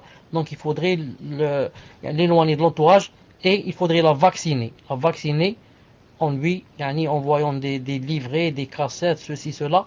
Ensuite, si ça marche pas du tout, et que les parents savent que ils ont tout fait et que ça marche pas, il faudrait passer à l'autre côté, c'est-à-dire utiliser les moyens forts, c'est-à-dire dire voilà, tes parents vont se désavouer de toi, ils te donnent un ultimatum, 1 mois, 15 jours, 2 mois, ou bien tu reviens, ou bien, donc c'est pas la peine on se connaît plus, c'est pas la peine de revenir vers nous, là, pendant les vacances, ou ceci, ou cela, tu n'es plus notre fille, et comme ça, et on va voir, peut-être que, yani, elle aura peur d'Allah Ta'ala, et puisse Allah subhanahu wa ta'ala aider cette famille à récupérer leur fille, on demande Allah subhanahu wa ta'ala أن يهديها ويشرح صدرها للإسلام وأن يكرها إليها الكفر والفسوق والعصيان.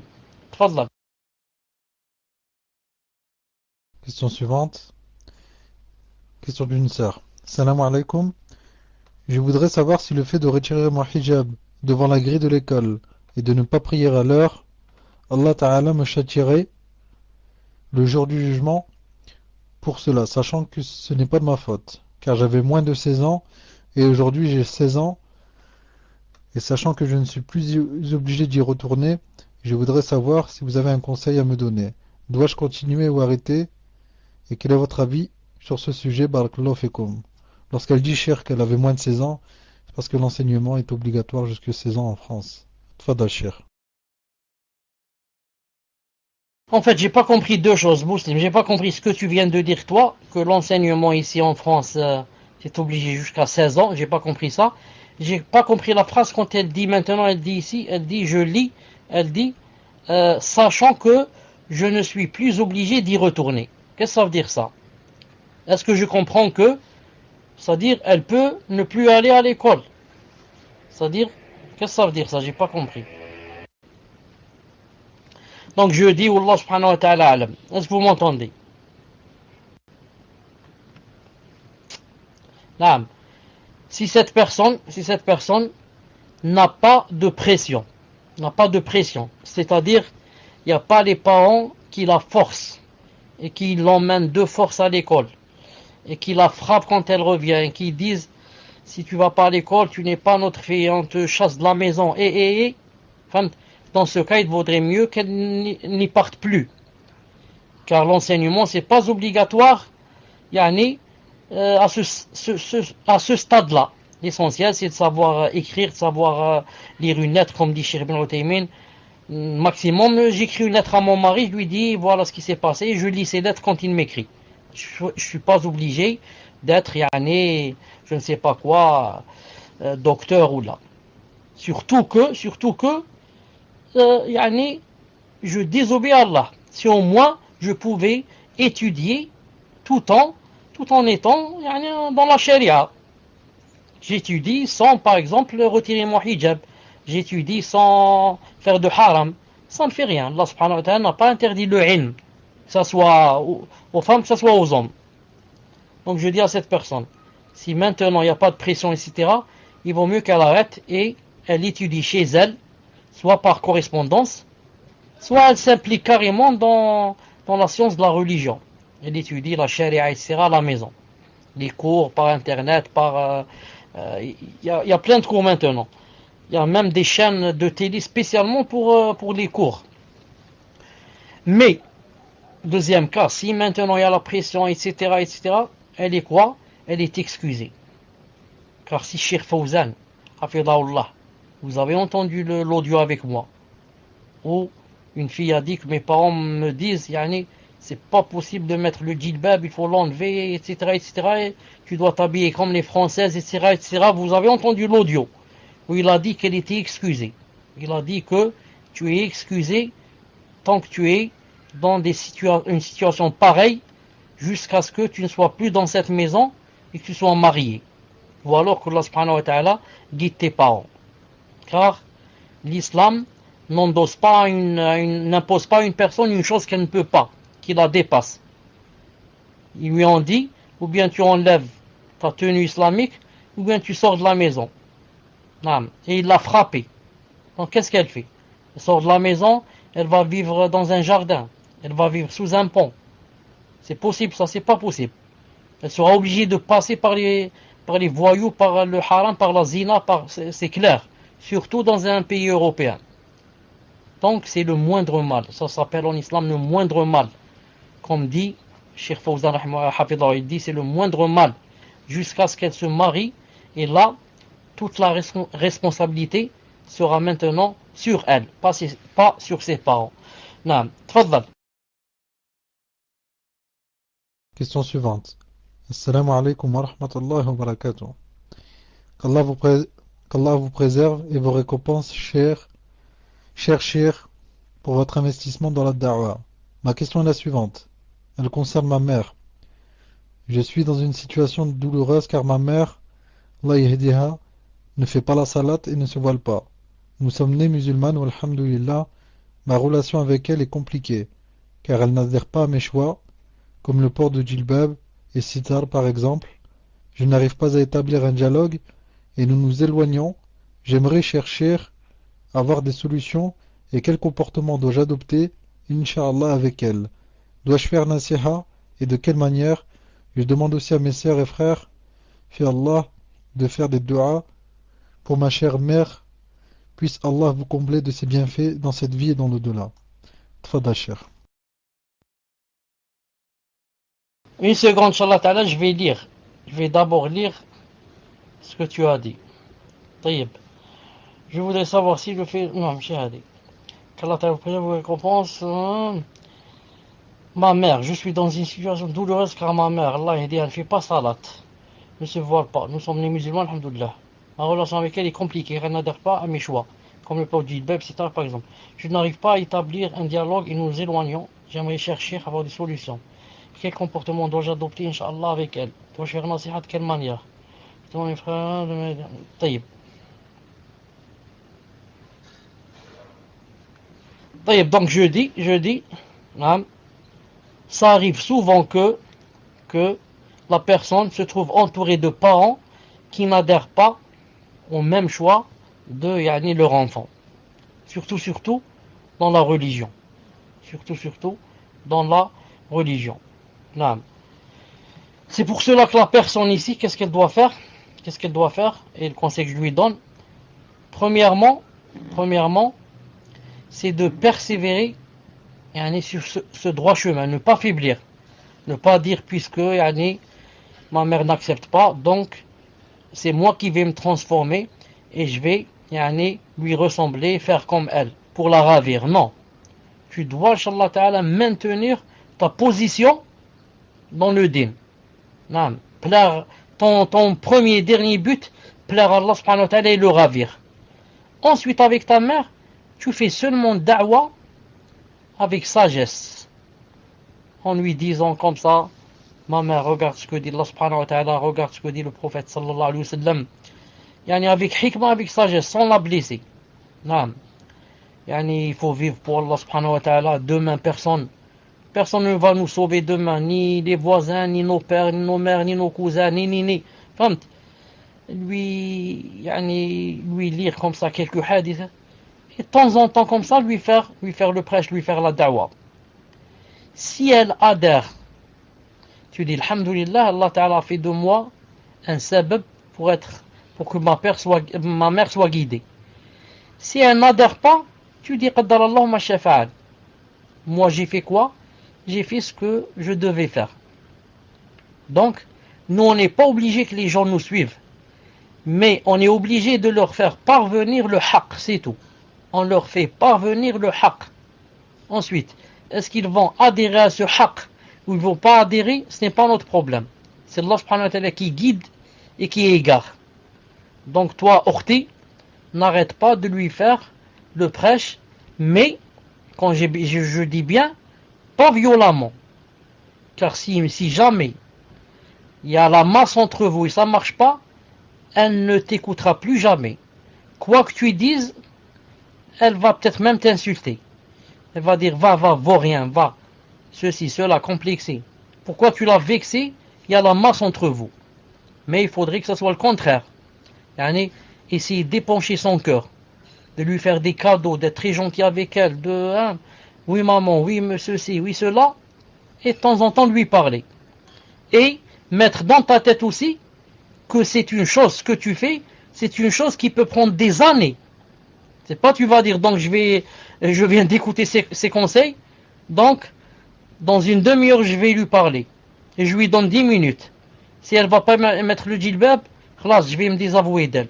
Non, tu vas lui parler et attendre 15 jours, un mois, peut-être d'ici le prochain ramadan, peut-être l'autre, le troisième.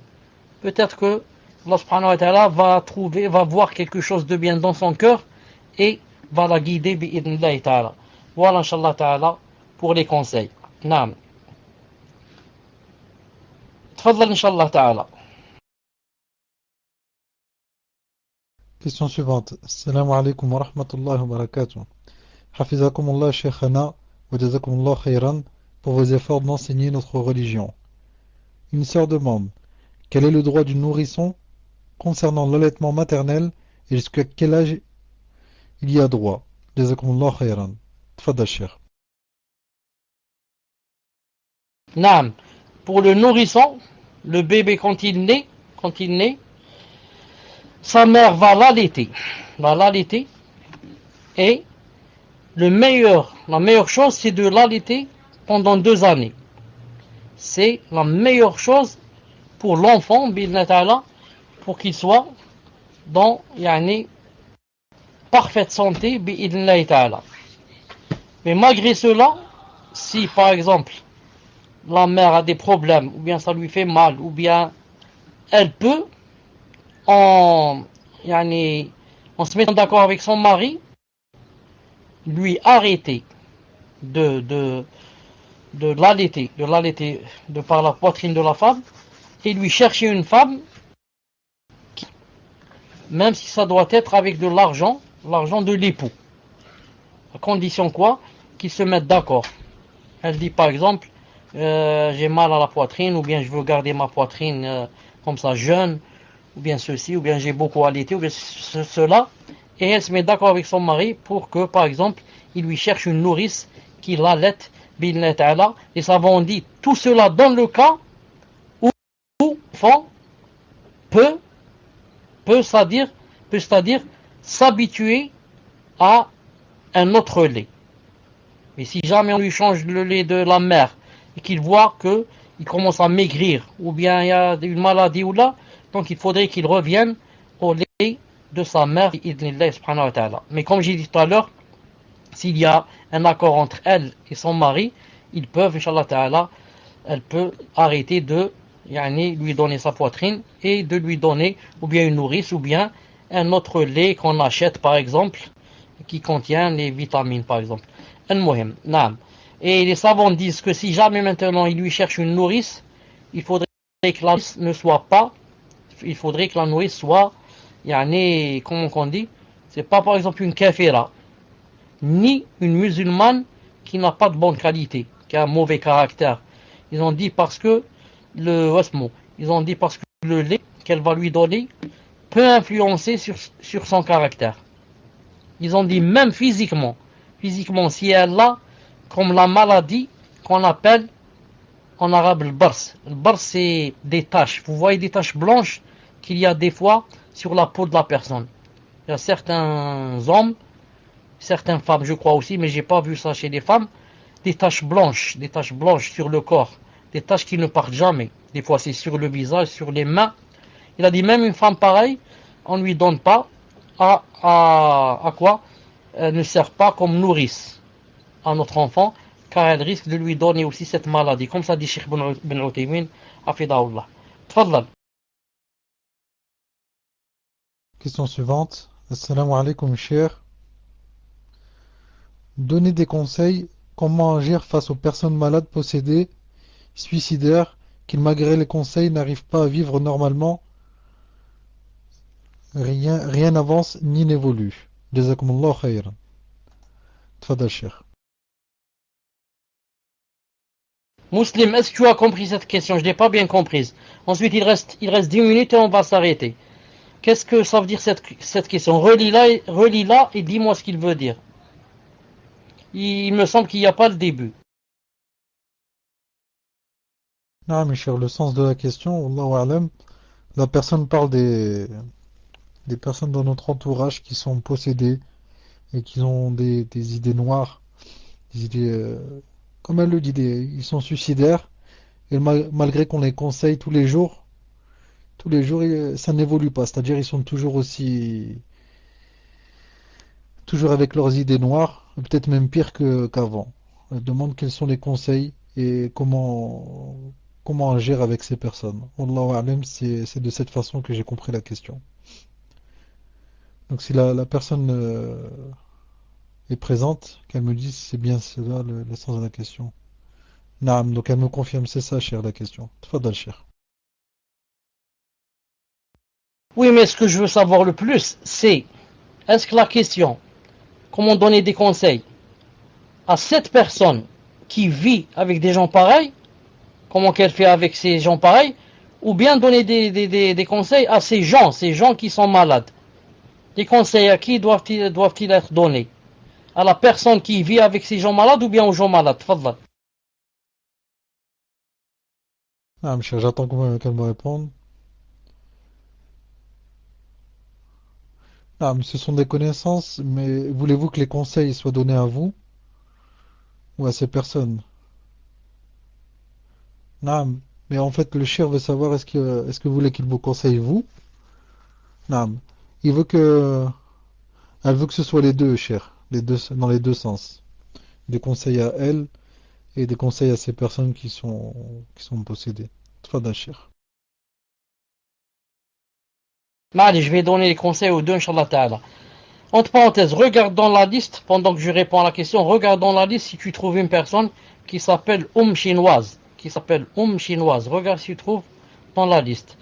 Je dis, d'abord, à cette personne, ou là, à ces personnes qui sont malades de cette chose, je leur dis, jamais, bi'idhnillahi ta'ala, vous ne trouverez la guérison, jamais, sauf si vous revenez vers Allah subhanahu wa ta'ala.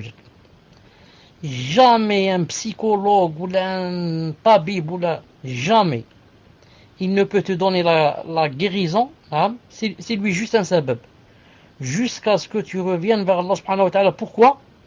Parce que ces personnes-là, leur maladie n'est pas du genre on va prendre des médicaments, mais c'est du genre yani, dans l'esprit, dans l'âme, quelque chose vraiment yani, que seul Allah subhanahu wa ta'ala détient. C'est pour ça que Allah Ta'ala dit dans le Coran, الذين آمنوا وتطمئن قلوبهم بذكر الله ألا بذكر الله تطمئن القلوب. Il a dit comme ça, il a dit ceux qui ont cru, الذين آمنوا, et ceux qui leurs cœurs sont apaisés par le rappel d'Allah. Ensuite il a dit, n'est-ce pas que les cœurs s'apaisent par le rappel d'Allah? N'est-ce pas que les cœurs s'apaisent par le rappel d'Allah? Exactement. Jamais une personne ne peut avoir le cœur apaisé que si elle est vraiment dans le din. C'est pour ça que vous trouvez des gens qui sont dans le din, qui n'ont rien de cette vie. Vous trouvez qu'il est le plus pauvre et ils se sont le plus riches. Pourquoi? À cause du din. Qu'il est le plus faible, ils se sont le plus forts. Ça, toujours à cause du din. Subhanallah l'adhim. Et le contraire, celui qui n'est pas le din, c'est le plus riche, il te dit je suis le plus pauvre. C'est le plus heureux, apparemment, il te dit je suis le plus malheureux. La preuve, je prends des drogues et j'ai envie de me suicider. Alhamdulillah qu'Allah Azza wa Jalla nous a préservés. Donc, le conseil à ces personnes qui ont des choses pareilles, de revenir vers Allah subhanahu wa ta'ala. C'est en revenant vers lui que Allah subhanahu wa ta'ala te lave ton cœur. Ton cœur. Est-ce que vous entendez, musulmans? Ton cœur qui est plein maintenant d'obscurité. Ton cœur qui est plein de ténèbres. Ton cœur qui est dans un tunnel, dans une tombe toute noire. Il va te le laver, bi'idhnillahi ta'ala. Il va te le remplir de lumière. Tu vas revivre de nouveau. Tu es comme un mort. Loin d'Allah, tu es comme un mort. Tu es un vrai mort. Dans le Coran, Allah Ta'ala appelle les kuffars, il dit que ce sont les morts. Il a dit tu ne peux pas faire écouter les morts, alors qu'il parle des kuffars. Car Ibn al-Qayyim a dit, ça veut dire que ils ont enterré leur cœur dans la tombe de leur corps. Le kafir, qu'est-ce qu'il a fait? Il a enterré, pourquoi c'est un mort? Il a enterré son cœur Où est-ce qu'il l'a enterré? Dans la tombe ou par terre? Non, la tombe de son corps. Son cœur, il l'a enterré dans son corps. Là, c'est un mort. Il ne connaît pas Allah. Il ne connaît pas le bien, ne connaît pas le mal, ne connaît pas la chose qu'Allah Ta'ala aime, ne connaît pas le blâmable. Pourquoi qu'il vit celui-là? Il vit pour manger, boire et ses désirs. Mais il est le plus malheureux des gens, même si c'est le plus riche. Donc, conclusion, je dis à ces personnes, si elles veulent chasser les soucis, chasser les malheurs, avoir un cœur apaisé, se sentir les plus heureux, sentir le cœur qui tremble, qui veut danser de joie, ils doivent revenir vers Allah subhanahu wa ta'ala. Appliquer ce qu'Allah a dit, suivre la sunna du prophète sallallahu alayhi wa sallam. Sinon, jamais ils ne seront heureux. Allah Ta'ala dit dans le Coran, attendez, وَمَنْ يُعْرِضْ عَنْ ذِكْرِ الرَّحْمَنِ نُقَيِّدْ لَهُ شَيْطَانًا فَهُوَ لَهُ قَرِينٌ.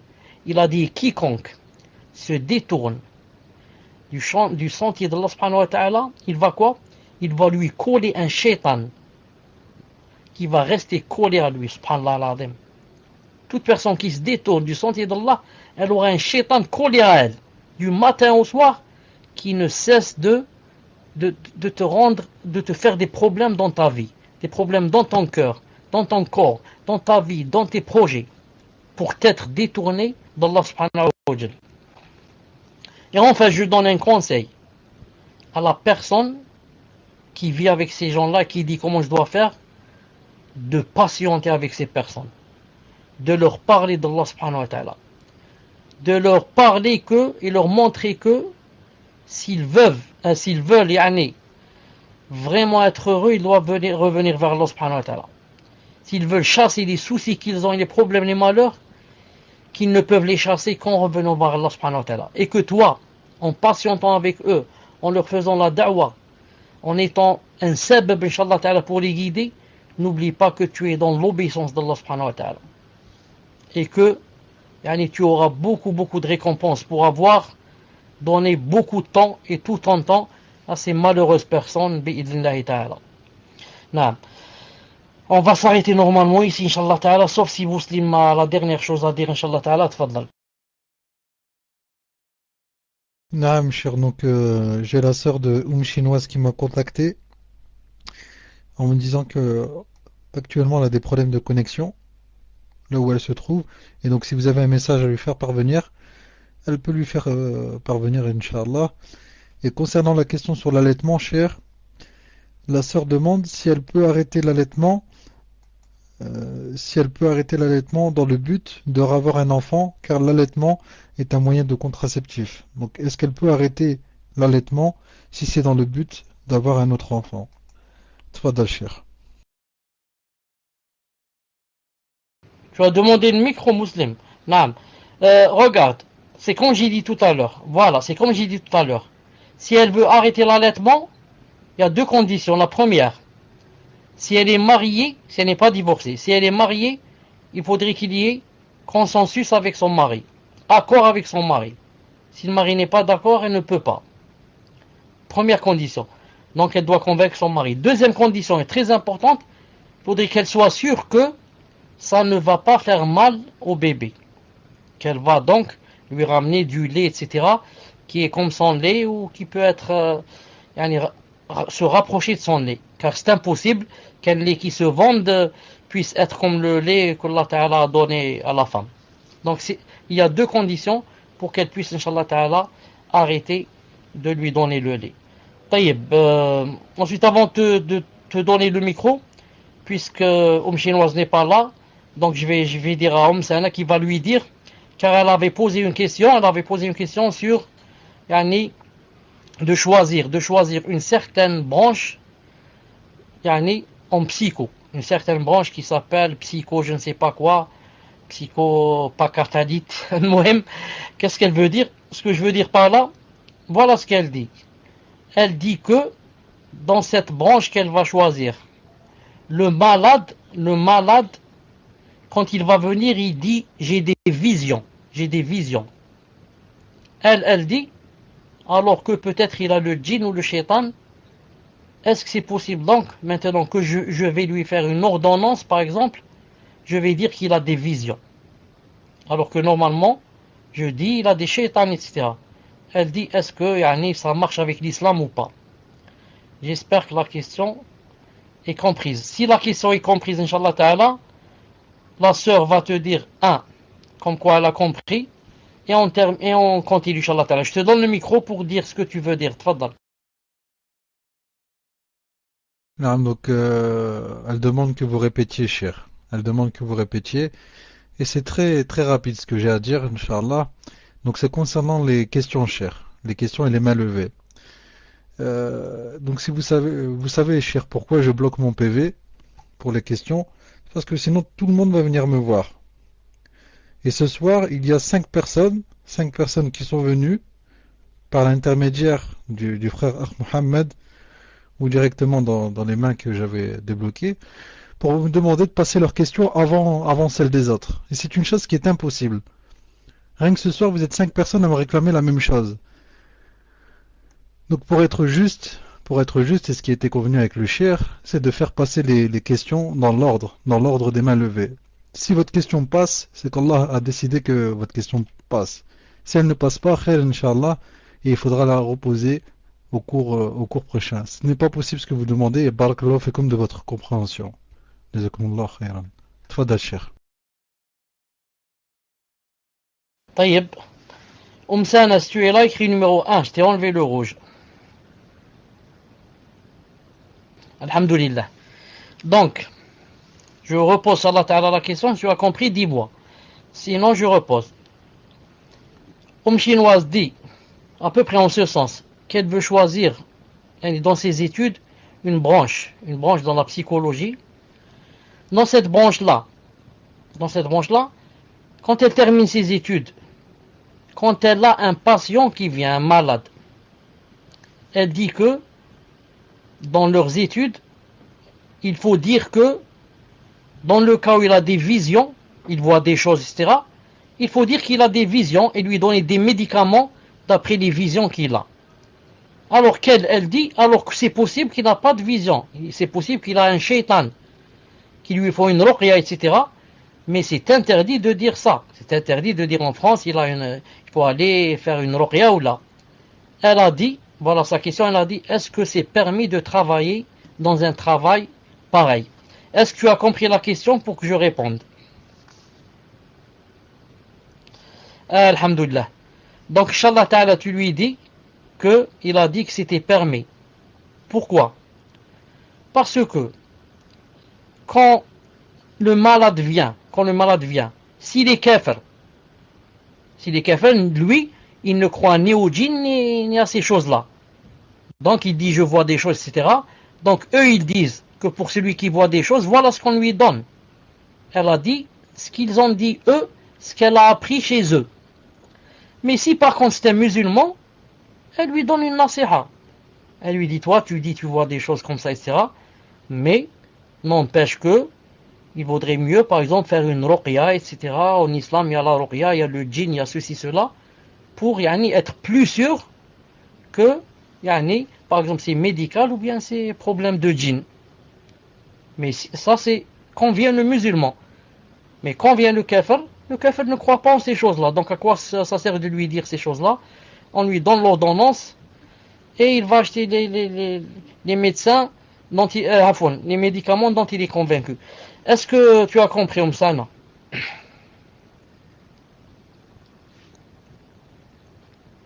Alhamdulillah, barakallahu fik. Donc, Inch'Allah Ta'ala, Muslim, je te donne le micro pour la dernière chose. Dis-moi si tu as terminé. Et si tu as terminé, fais la dua. Dis Subhanakallahumma bihamdik et la dua. Et, on se sépare, Inch'Allah Ta'ala. Fikum barakallah. Tfadlal. Naam, cher, j'ai terminé. Barakallahu fikum wa jazakumullahu khairan. Subhanakallahumma bihamdik. Ashhadu an la ilaha illa ant. Astaghfiruka wa natubu ilayk.